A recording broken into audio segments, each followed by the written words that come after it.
Put your Gucci watch on, synchronize your time, and let's pop.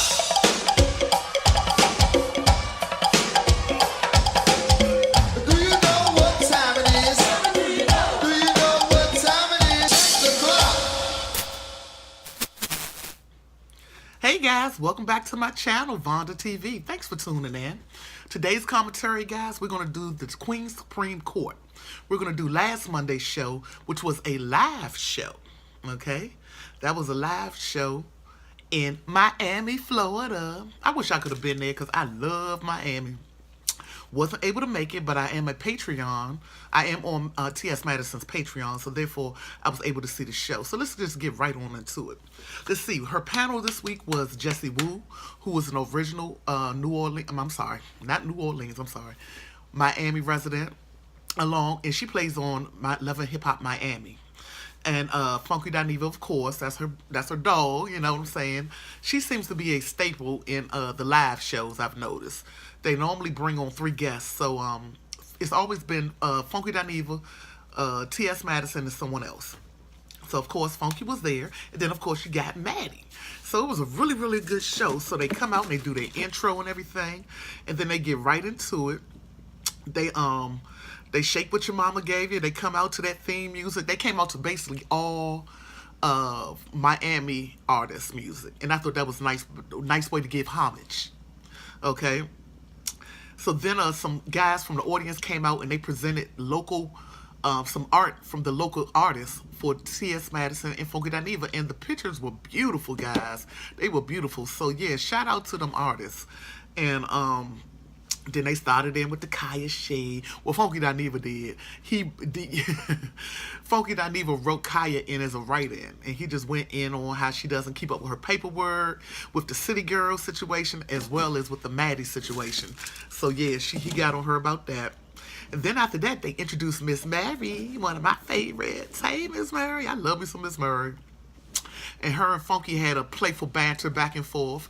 You know, everybody thinks that Funky goes in on Miss Murray, but like he explained, I could not be sitting on T.S. Madison's platform if I was really disrespecting Miss Murray.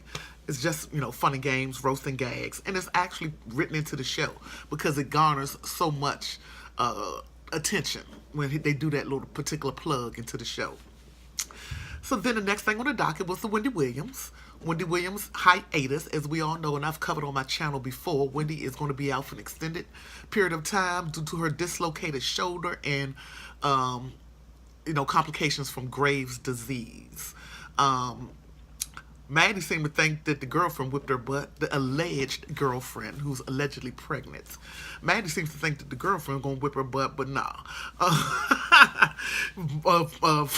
Funky Dineva says that she's shaped like a cutting board. I thought that was hilarious. That her titties are so heavy that she just toppled over. I thought that was hilarious. That was so funny to me. Then they also talked about, next on the docket was the Ed Buck. Ed Buck. If anybody familiar with my channel, you know I've been talking about this for a minute. Ed Buck. Yes, yes, yes. He has more victims, and he's the guy, the backstory to that, he's the guy that 2 gentlemen have died on his watch as a result of methamphetamine overdose. And there are more victims coming forward. So I'm following that case, so I'm going to bring you guys up to date on that. Then they get into the R. Kelly. R. Kelly concerts are selling out, which is strange to me in lieu of what's been going on with the Surviving R. Kelly series. I didn't think that would be the case. However, people seem to be able to separate the music from the man. I'm torn on that. The first thing I hear when I hear R. Kelly song on the radio or anywhere else now is the Surviving R. Kelly series. With that being said, I know he's responsible for catapulting a lot of stars' careers with his writing skills. And I can listen to them. I can listen to the Selena Johnsons and the Whitney Houstons and not attach it to the R. Kelly brand. I can do that. But when I actually hear R. Kelly's voice come out them speakers, yeah, my memory goes to the R. Kelly and the victims. Okay? So what was funny, what I found, what they were saying is his concerts are selling out, okay? And they're actually women. Okay, listen to this, guys. There are women who are chanting, "Take me hostage. Take me hostage." So there are women out there who actually want to be a part of R. Kelly's cult, alleged cult. Okay? I don't know how I feel about that, but to each his own. It would never be me or mine. Then they got into singing "The Eyes on the Sparrow," so they got a couple of guests from the audience to come in and join Jesse Wu. They sang "The Eyes on the Sparrow," and then they sang a Whitney Houston song as well. So another audience member came up and they joined them and sang a Whitney Houston song as well. Then Maddie gave away some shoes. She was gifted some shoes by a sponsor, and she was gifted 3 pairs, 2 pairs of shoes and 1 pair of boots. And she gave them out to audience members who were wearing a size 11 shoe. Okay, I thought that was really cool. She could have kept them for herself, but she gave them to her viewers, and that was really, really, really, really cool of Maddie. Maddie's always cool, though. I love me some Maddie. She just got such a down-home spirit that I can resonate with. And I'm going to say, I know we're born on the same day, and I'm not going to say it's even that. Even if we were born today, she just has that spirit that just attracts good people. That's what I get from Maddie. You know, she's going to always have good people around her because that's what her energy attracts. Then they went on to the next thing on the docket, and that was that John Gray. I'm actually going to drop a video tomorrow about John Gray because I've been doing some research and trying to get my thoughts down because I got a lot to say about that. John Gray, he bought his wife a $200,000 Lamborghini. Okay. But then he trumped that a few weeks later with rumors of him allegedly getting the side woman he was cheating with on his wife pregnant. There's a lot of talk in the streets about this. We don't know what's the real right now, but that's what's going on in the streets. That's alleged, and that's what, that's what's going on. So then they went on down to the docket. They talked about this transgender that she was assaulted in the bathroom. 2 women actually exposed themselves to her and then started to, sexually assault her and try to feel on her. So they talked about that. And then, they was talking about Donald Trump's GoFundMe, how they had to refund all $200,000 of them people money because that wall situation. That wall ain't going up, y'all. No, I'm just joking. I don't know if it's going up because he's really fighting hard and it's really affecting the American people with this government shutdown. And it's way bigger than that, y'all. I'm going to get into a video about that too. I'm not going to do it here. But they was talking about Aretha Franklin's funeral and her money. Aretha went and got buried and she owed everybody. But as you all know, it was a running joke that Aretha always got paid in cash. She didn't go for them wire transfers or those checks and all that stuff.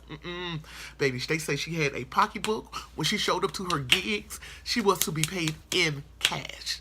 And it is what it is. Okay? It is what it is. Paid in cash. And that's what it was. So, 2 black girls, one was 12 years old and one was 14 years old. They shot and stabbed their mom because she took away their phones. How tragic is that, y'all? How can you ever... I'm a mother and a daughter.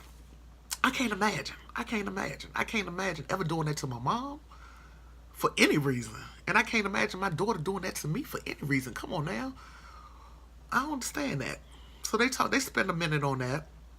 And Keisha Cole, they talked about her for a minute. She's stalling her divorce for whatever reasons. Right now, Keisha's on the road with Monica, though. She's doing well. They got an old R&B tour going on, Keisha Cole and Monica, so I'm pretty sure they're drawing in some good numbers with that.